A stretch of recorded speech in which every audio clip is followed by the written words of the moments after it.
주는 것이니라. 아멘.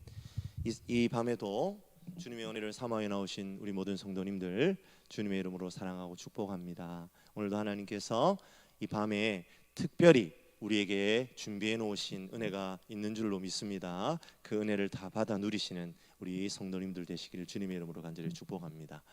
제가 2013년에요 정말 좋은 귀한 기회를 얻어서 우리 그때 제가 섬기고 있던 교회 청소년들을 데리고 프랑스를 다녀올 수 있는 그런 시간이 있었습니다. 여러 가지 기억에 남는 추억들이 참 많이 있는데요. 특히 파리의 르브르 박물관에 갔던 기억을 잊을 수가 없습니다. 그곳에는 우리가 너무나 잘 알고 있는 레오나르도 다빈치가 그린 모나리자라는 그림이 있죠.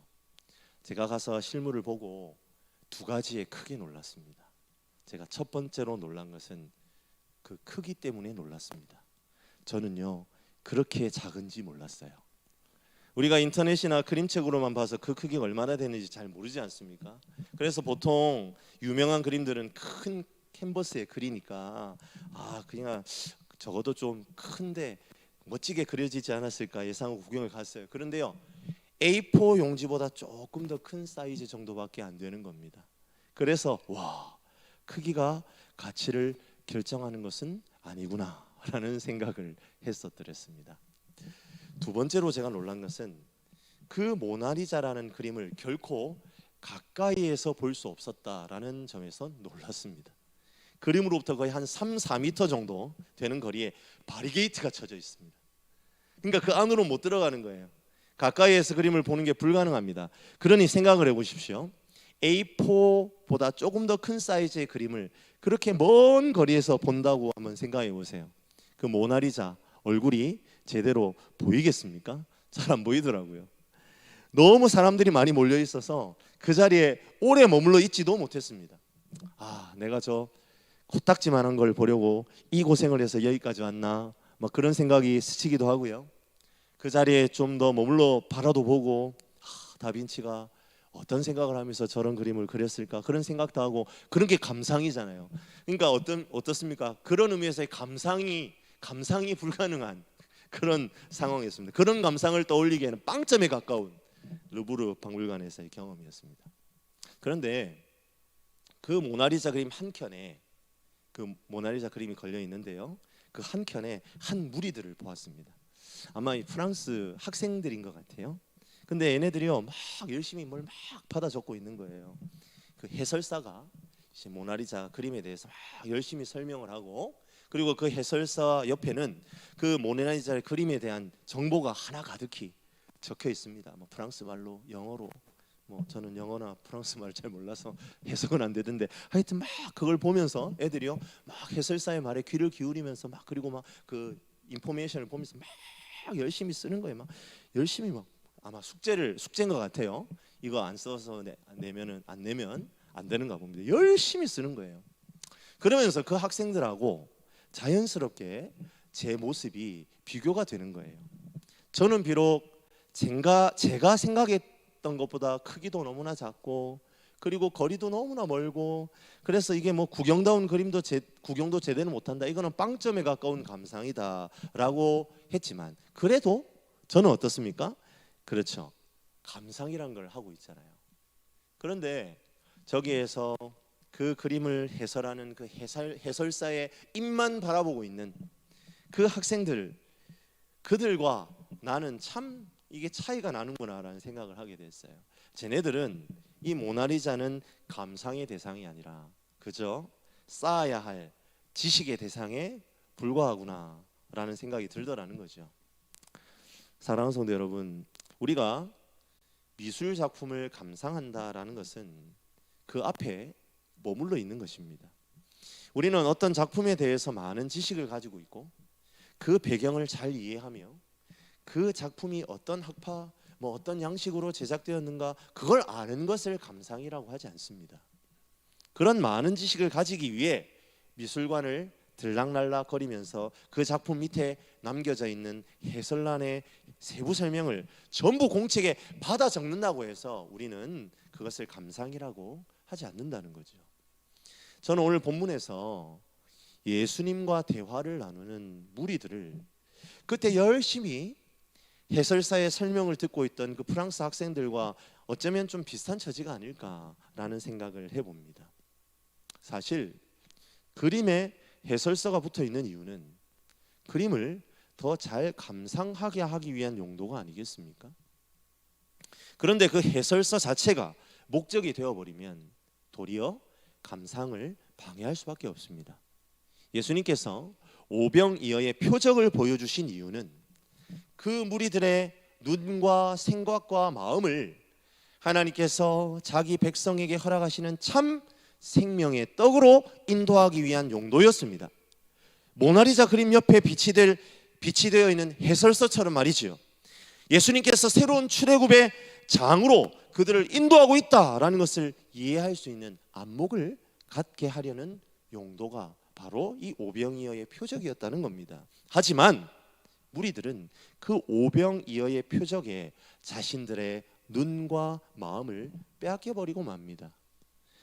그리고는 주인공인 예수님에 대해서는 아무것도 알지 못하고 무지에 빠져버린 안타까운 모습을 보여주고 있는 거지요. 그래서 결국 하늘로부터 오는 생명의 떡을 보지도 만지지도 누리지도 못하는 안타까움에 빠지게 되었습니다. 오늘 우리가 읽진 않았지만 22절과 23절을 보시면 오병이어 사건을 경험한 무리들이 다음 날이 되어 보이는 반응이 기록되어 있어요. 그들은 예수님께서 물 위를 걸으신 사건도 모르는 상태입니다. 그리고 예수님이 제자들과 함께 있다는 사실도 전혀 모르는 상황입니다. 그들이 알고 있는 건 뭡니까? 오병이어의 사건이 벌어진 벳세다 해변에 분명히 배는 한 척밖에 없었고 그 배에는 누가 없었어요? 예수님이 없었다. 예수님을 제외한 제자들만 올라타서 가버나움으로 갔다라는 사실만 알고 있었습니다. 예수님은 분명히 어딘가 산속으로 들어가시는 걸 봤어요. 그러니까 이들은 당연히 예수님께서 아직도 어디에? 벳세다 근처에 계실 거라고 생각하고 열심히 예수님을 찾았어요. 그게 22절과 23절의 내용입니다. 그리고는 23절에 어떤 이유인지는 알 수 없지만 벳세다와는 완전 반대편에 있는 갈릴리 호수 서편 디베랴라는 곳에서 배들이 막 몰려옵니다. 벳세다로. 그리고는 24절에 제자들만 없는 줄 아는데 예수님도 없네 라는 사실을 깨닫고는 그 디베랴에서 온 배들을 잡아 타고는 예수님을 찾아서 어디로? 가버나움으로 막 신속하게 이동하는 모습을 보게 됩니다. 이런 일련의 사건들은 방금 함께 읽었던 오늘 본문 말씀의 내용을 이해하는데 도움이 되는 배경입니다. 오늘 우리가 읽은 본문의 내용은 예수님과 무리들의 대화로 이루어져 있지 않습니까? 그런데 여러분들도 한번 쭉 같이 읽으면서 좀 느끼셨는지 모르겠지만 대화가 거듭되면 거듭될수록 예수님과 무리들 사이에 이 대화가 막 겉도는 것을 보게 됩니다. 이게 무슨 얘기냐면 예수님이 하시는 말씀을 무리들이 도무지 이해를 못하는 거예요. 그러니까 당연히 대화는 겉돌 수밖에 없지요. 그런데 왜 그렇게 겉돌 수밖에 없는지에 대한 이유를 앞선 22절에서 24절에 나타난 무리들의 행동을 통해서 우리가 이해할 수 있다는 겁니다. 그들은요 예수님을 열심히 쫓았습니다. 예수님을 열심히 찾았어요. 계시지도 않는데 계실 것이라고 철석같이 믿고 아마도 막 밤을 새워서 예수님을 찾았는지도 모르겠습니다. 그런데 예수님은 거기에 계시지 않았어요. 그들은 밤사이에 벌어진 예수님께서 무리를 걸으신 사건에 대해서 알지 못했기 때문입니다. 그렇습니다. 그들은 예수님을 열심히 따라다니지만 예수님을 알지 못했습니다. 그분이 어떤 존재인지, 그분이 얼마나 위대하신 분인지, 그분이 하려고 하시는 게 뭔지 정확하게 인지하지 못합니다. 그러니 그분을 만나도 아무런 일도 일어나지 않는 거예요. 그리고 그분과의 대화는 어떻습니까? 계속 겉돌기만 하는 겁니다. 그분이 무슨 말을 해도 알아듣지를 못하고 계속 엉뚱한 대답과 질문만 나열합니다. 왜 이렇게 된 것입니까? 예수님께서 일으키시는 기적, 현상에만 온통 마음을 빼앗겼기 때문입니다. 정말 예수님이 누구신가에 대한 관심은 접어두고 말이죠. 25절에 가버나움에 도착한 무리들의 반응만 보아도 그들이 얼마나 예수님에 대해 무지한지를 보여줍니다. 가버나움에 도착하자마자 이미 와 계신 예수님을 보고 첫 마디가 뭡니까? 랍비여입니다.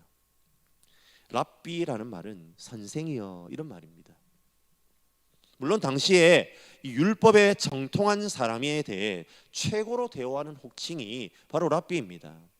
예수님을 향하여 존경과 모든 것을 담아서 나타낸 표현이 맞지요. 그러나 그들의 눈에 예수님은 결코 선생의 수준을 넘지 못하는 겁니다.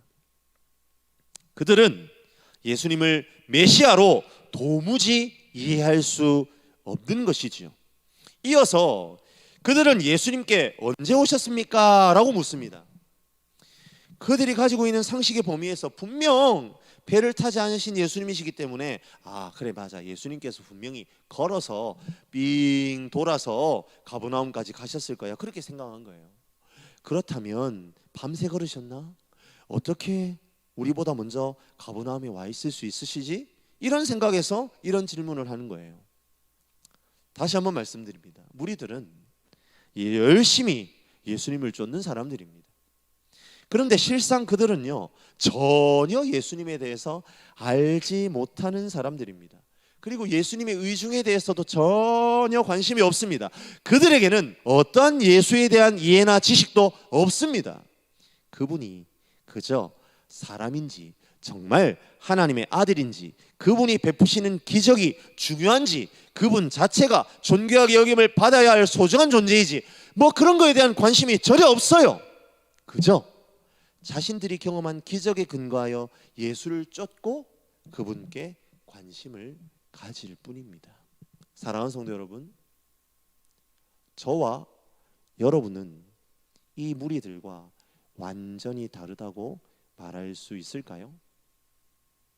여기에서 설교하고 있는 저를 포함해서 여기에 앉아 계시는 우리 성도님들 모두 예수 그리스도 때문에 여기에 앉아 있고 이렇게 설교하는 사람들입니다. 그런데 놀랍게도 우리가 가지고 있는 예수님에 대한 생각이나 태도는 상당히 편협할 때가 많습니다. 그저 내가 경험한 하나님, 내가 고민하다가 해결된 문제의 해결자이신 주님 정도로 그분을 해석하려 들 때가 많습니다. 우리의 모습 속에 들어있는 예수님에 대한 무지함에 대해 생각해 보아야 합니다. 내가 가지고 있는 상식의 틀에 예수님을 가두려 해선 안 됩니다. 내가 소유하고 싶은 욕망의 그릇의 크기로 하나님의 뜻을 제한하려 해서도 안 됩니다. 우리 주님은 그렇게 한정되실 분이 아니기 때문입니다.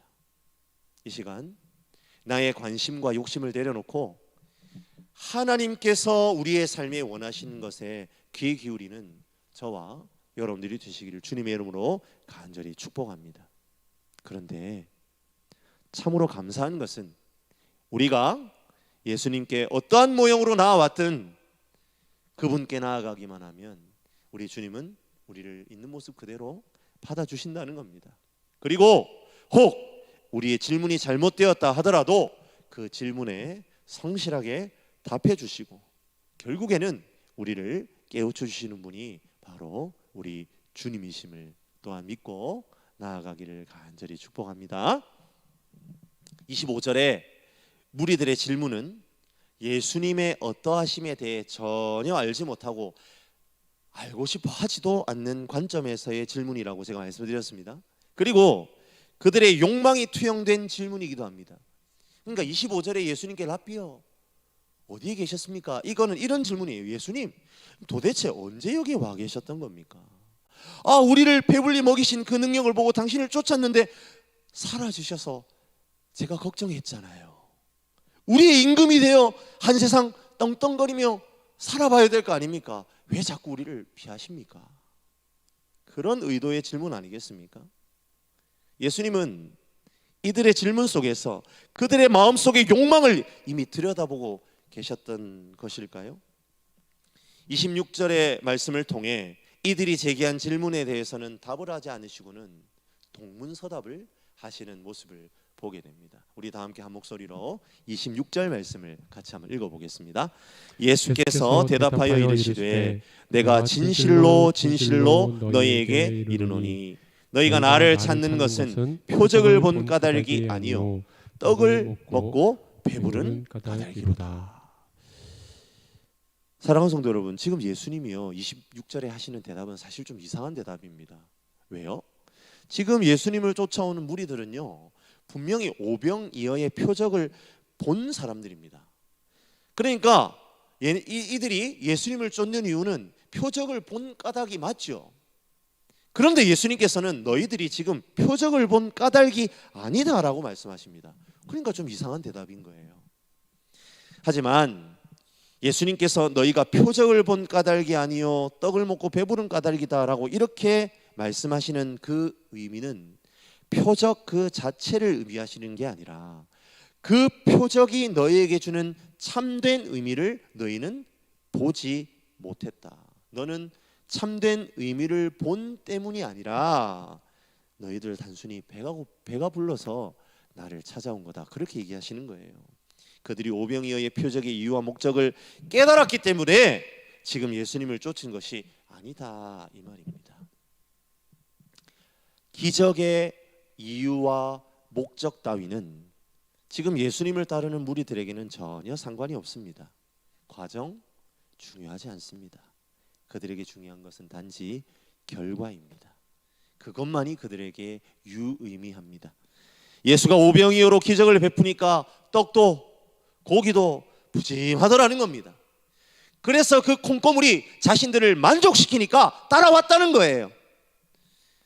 종교개혁자 칼빈은 이 26절을 주의하면서 이렇게 이야기합니다. 만약 그들이 오병이어의 표적을 통해서 제대로 유익을 얻었다면 마땅히 그리스도를 메시아로 인정하고 그에게 순복하여 가르침을 받아들이고 그 인도함을 따라 하늘에 속한 하나님의 나라를 열망했어야 했다는 겁니다.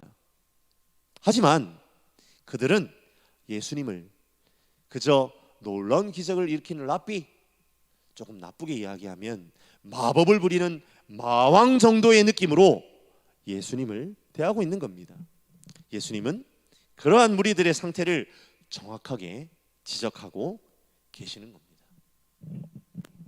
사랑하는 성도 여러분, 이 말씀은 오늘 우리에게도 동일하게 경고합니다.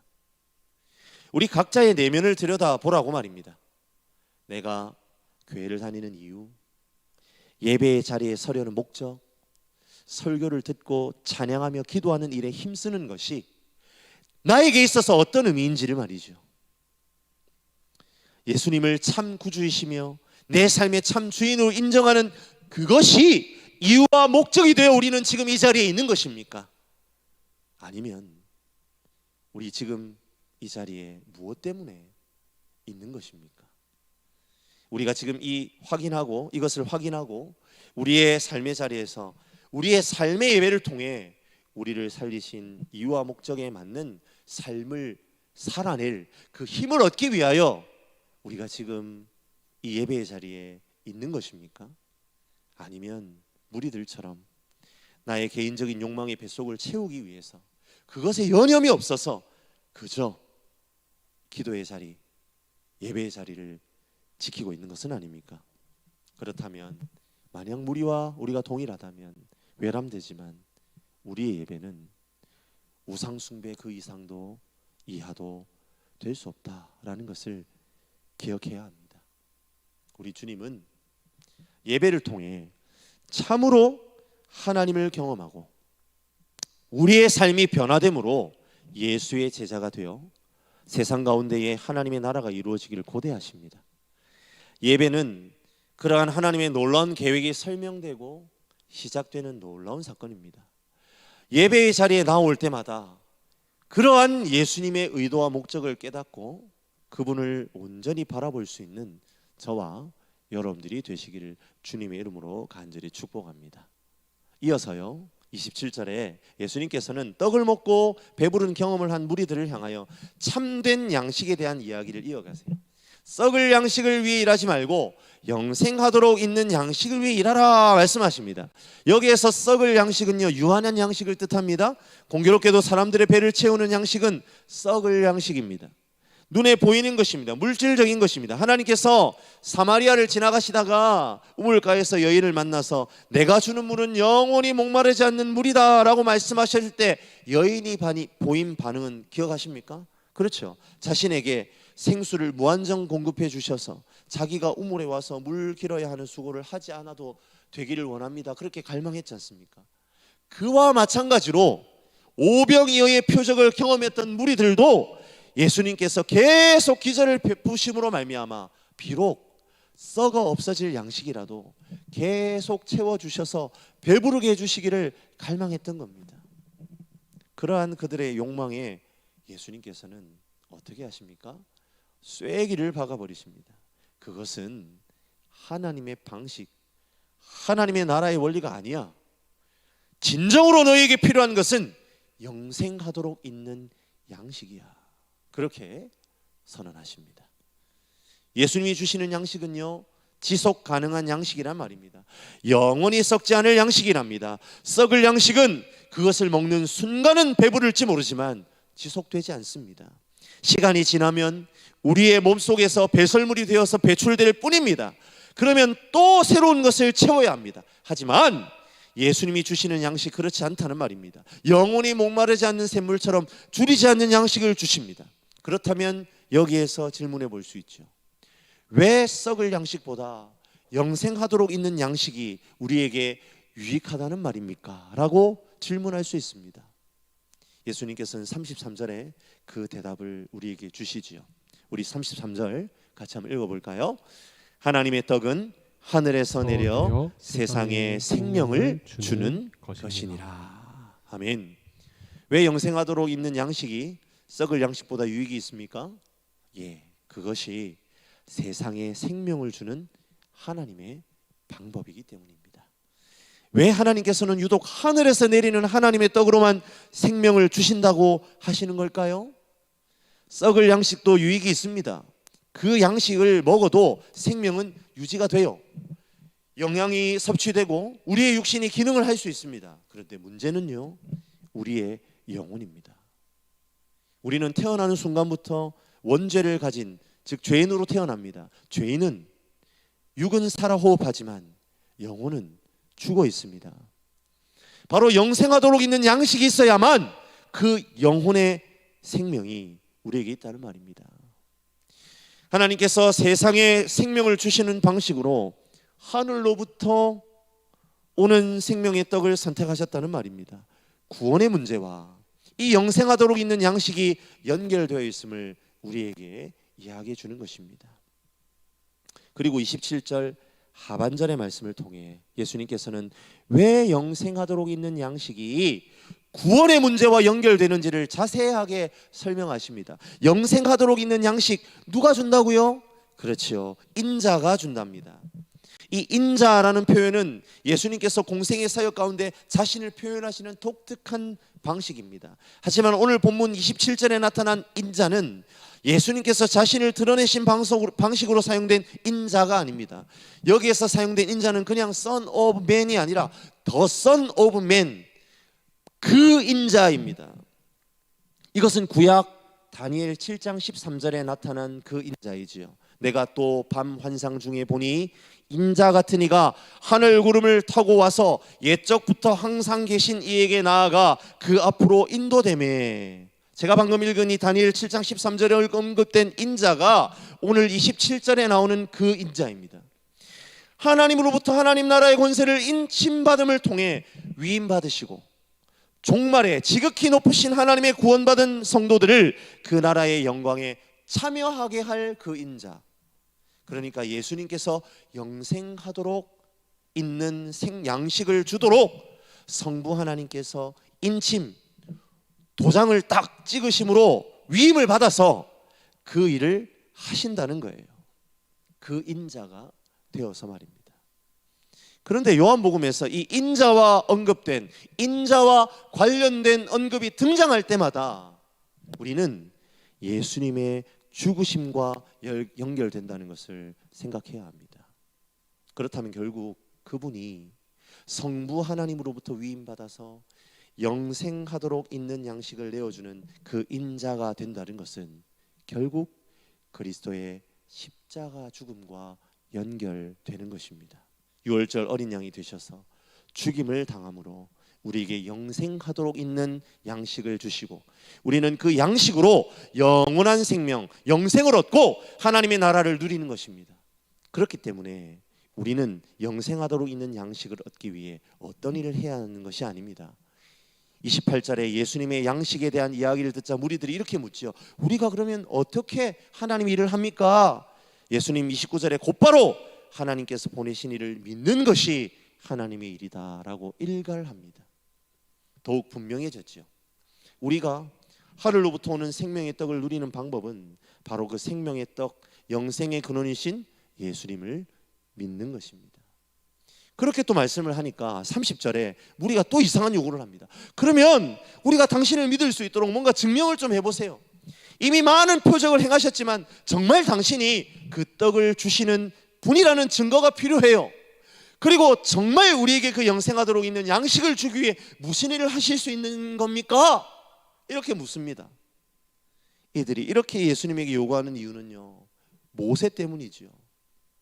31절 말씀 한번 보십시오. 기록된 바 하늘에서 그들에게 떡을 주어 먹게 하였다함과 같이 우리 조상들은 광야에서 만나를 먹었습니다. 이렇게 이야기하죠. 기록된 바라고 말하는 인용문은 시편 78편 24절 말씀인데요, 우리 조상 즉 광야의 이스라엘 백성들이 광야에서 만나를 먹었는데 그들에게 떡을 주어 먹게 한 사람이 누구란 말입니까? 모세라고 이 사람들이 생각한다는 거예요. 그러니까 그렇게 조상들에게 만나를 먹였던 존재가 모세라면 당신도 그 모세와 같은 선지자란 말이 아니냐 이 말이죠. 그래서 당신이 그런 선지자인지 증명해 보세요, 그렇게 요구를 하는 겁니다. 예수님 31절에 어떻게 답변하십니까? 세 가지를 대조하면서 답변하셔요. 첫 번째로 모세와 하나님을 대조합니다. 무리들은 광야에서 조상들이 모세에게 만나를 받았다라고 하지만 결코 모세가 준 것이 아니다라고 예수님 말씀하십니다. 하나님 주셨다는 거예요. 진정한 고금자는요, 하나님이라는 겁니다. 착각하지 말라는 겁니다. 그리고 두 번째로 만나와 참떡입니다. 광야에서 만나를 먹은 사람들은요 다 죽었습니다. 그리고요 만나는요 물론 하늘에서 내려오는 기적이긴 했지만 이것은 한계가 있었어요. 저장을 할 수 없었죠. 안식일 이외에는 결코 남겨두어서는 안 되는 떡이었습니다. 그러니 만나도 비록 하늘에서 내려온 떡이긴 하지만 결코 영생하도록 있는 떡은 아니라는 거예요. 결국 썩을 양식이었다는 겁니다. 마지막으로 세 번째 대조, 광야에서 과거에 준 떡과 지금 주고 계시는 떡, 그 두 개가 또 대조됩니다. 더 이상 과거의 떡은 기대하지 말라는 겁니다. 지금 해야 할 일은 지금 주시는 떡을 구하는 것이다, 그렇게 예수님께서 이야기하십니다. 하나님께서 광야에서 만나의 표적을 통해 이스라엘 백성들에게 나타내고자 하신 것은 무엇이라는 말입니까? 이 만나를 통해 하나님께서 사용하신 모세를 의지하는 것이 아니라 바로 하나님을 의지하게 하려고 이 표적을 주셨다는 거예요. 성도가 바라보아야 하는 것은 하나님께서 보내신 사람도 아니고 하나님이 허락하신 복의 결과물도 아니라 바로 하나님 그분 자신이다라는 것을 예수님은 무리들이 깨닫기를 원했습니다. 무리들은 예수님을 통해서 과거 광야의 시간 가운데 만나를 가져다 준 모세의 향기를 느꼈는지는 모르지만, 그래서 모세를 기다린 것처럼 예수님이 모세의 역할을 해주시기를 바랬는지는 모르겠지만 이제 만나는 없다는 겁니다. 설령 모세가 돌아와서 만나를 준다고 해도 이제 그것은 의미 없다는 거예요. 그건 썩어질 양식이라는 겁니다. 우리는 영생하도록 있는 양식을 기대하는 삶을 살아야 하는 사람이다, 그렇게 예수님께서 그들에게 권면하고 계십니다. 말씀을 마무리합니다. 사랑하는 성도 여러분, 이 밤에 하늘로부터 참 생명의 떡을 주시기 위해 사람의 몸을 입고 이 땅에 오신 예수 그리스도를 다시 한번 우리의 마음속에 기억하는 저와 여러분들이 되시기를 주님의 이름으로 간절히 축복합니다. 그분이 참 생명의 떡을 주시는 분일 뿐만 아니라 스스로 생명의 떡이십니다.